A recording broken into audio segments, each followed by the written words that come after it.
na homemade sapin-sapin.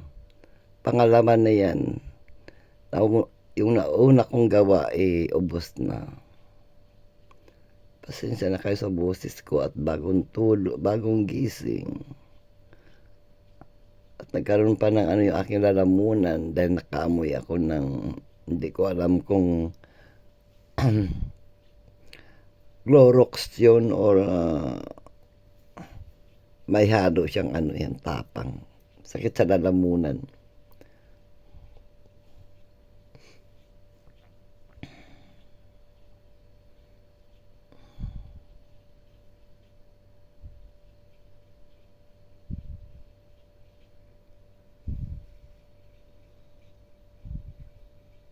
Sarap ng latik ko. Yan, gawa ko yan latik.